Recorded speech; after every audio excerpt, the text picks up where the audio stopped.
Hi guys, welcome back to Guitars in the Attic, Martin Meets Guitars. So we just thought we'd revisit a video that we've had a lot of success with, and a lot of likes, and a whole heap of lovely comments really. And it was the one that we did with my dad's guitar, my Strat, and the AV2 series Strat. And the AV2 stood up really well, didn't it, Callum? It sounded absolutely brilliant, it really did. I think one of the comments that came out of it from a few guys was that obviously there's an age difference. But then there's also the sort of price difference of things that are relic, maybe a little bit more relevant to this guitar, and a sort of more of a master build, more of a sort of instrument that's kind of closer to this. So we decided, we've got a few relics in anyway that have came in, and we decided to put the same thing up again and try and see if there's maybe a bit more of a difference. Is there a bigger difference with this guitar and the AV2, or are we close again? Yeah, Custom Shop versus Vintage, I like it. Custom Shop versus Vintage. So anyway, yeah, so this is the 62, which is as close to this as we get, because this is 61, although who knows, it might have 60s pickups in it and they shoved them in later. You just never know, do you? That's hence the fact that it's sold. So do a bit of playing and see how we get on, yeah?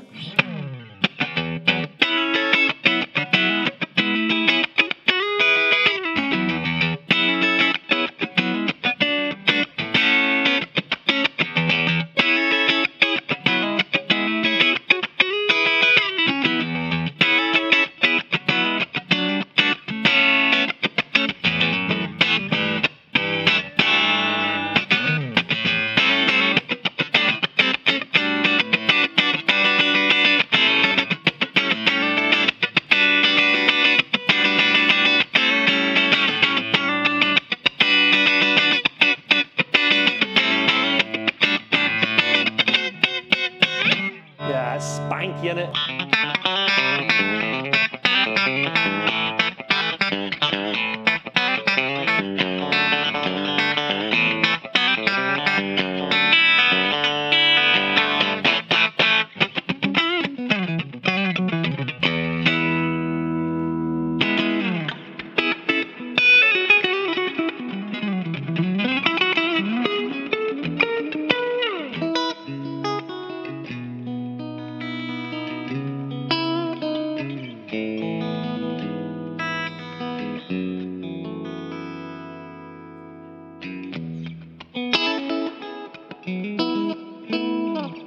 You know what I have noticed in a lot of the videos? I do say it's lovely a lot of the time. You know, it's like, so I might have to find out another adjective for guitars, like that's storming, or it's the dogs. Do you know what I mean? That's always a good one as well, I suppose. But they are nice.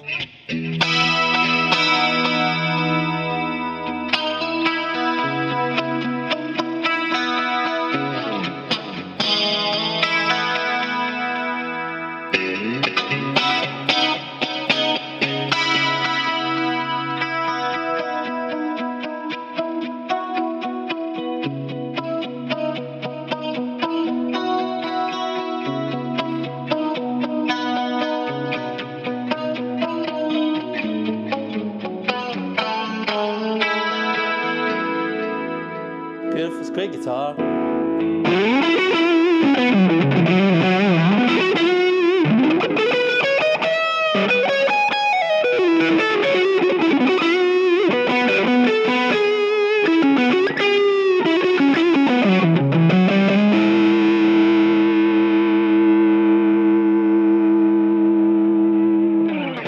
It just, yeah, sounds like a great Strat. I'm going to try and just quickly see what happens here.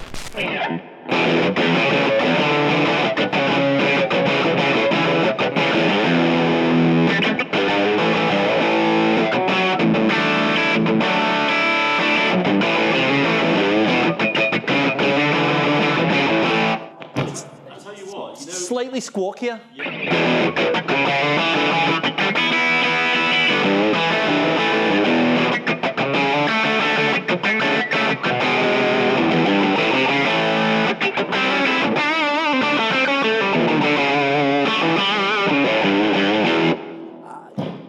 Interesting. Yeah, I kind of like that squawkiness from that pickup.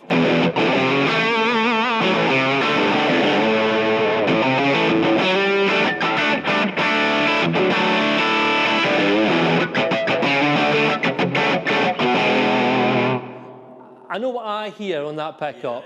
I hear it slightly more rounded. I hear it a wee bit fatter sounding. For me, I kind of like that because I can do.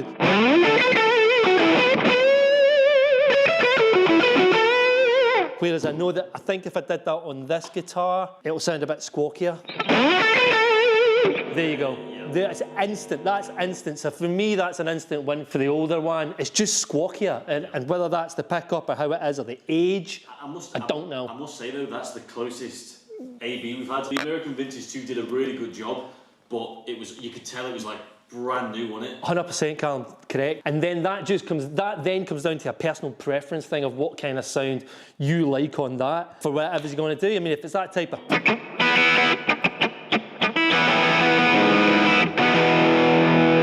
you're getting that sound out of this. It's a bit mellower on that, so.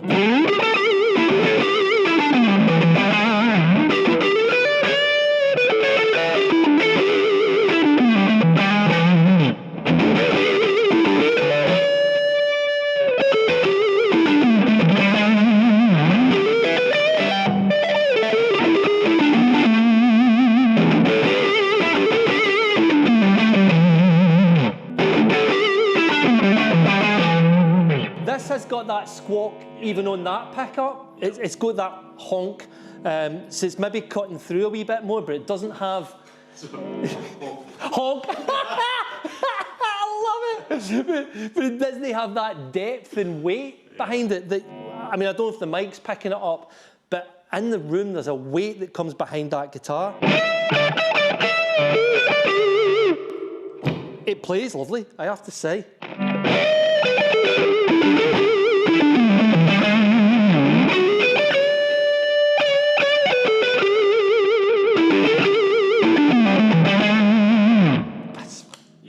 I mean, we are starting to split hairs now, and it's really close.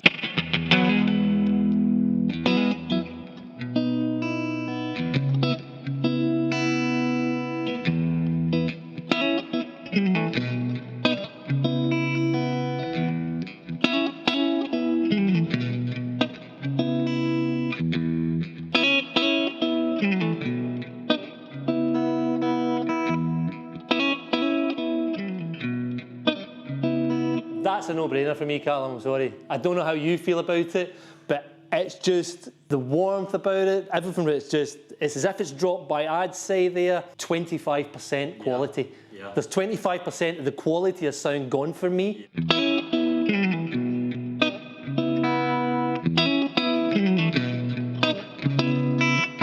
This straight away, 100%, it's a no-brainer. Yeah. That for me is a no-brainer.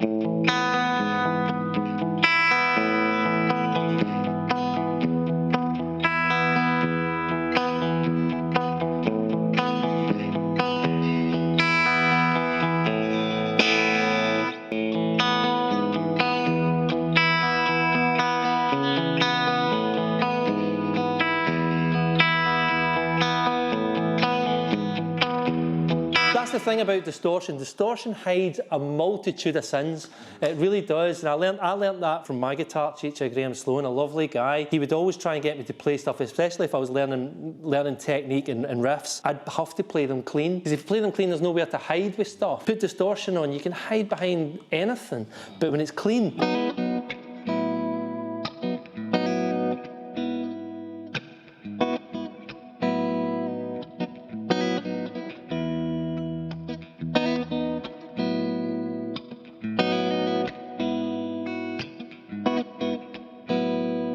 I'm enjoying myself now. I've got into this. I'm on a roll.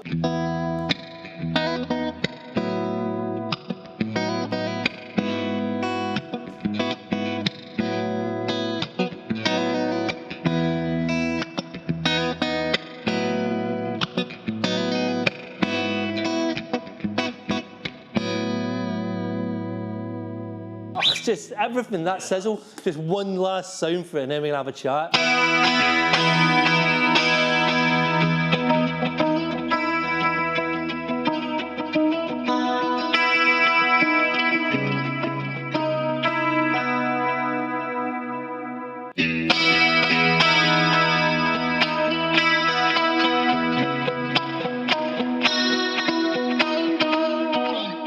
kind of thought that sound would work better on this, because that honk and that sort of higher end register will work well with sort of chorusy sounds. I mean, we could keep on playing. I think there's enough content on there for you guys to give your feedback and your comments. On the previous video, there was a few comments. They weren't negative comments, but they were more along the lines of, it's not really a fair fight. It's a £2 guitar. It's not a custom build. It's not a Relic.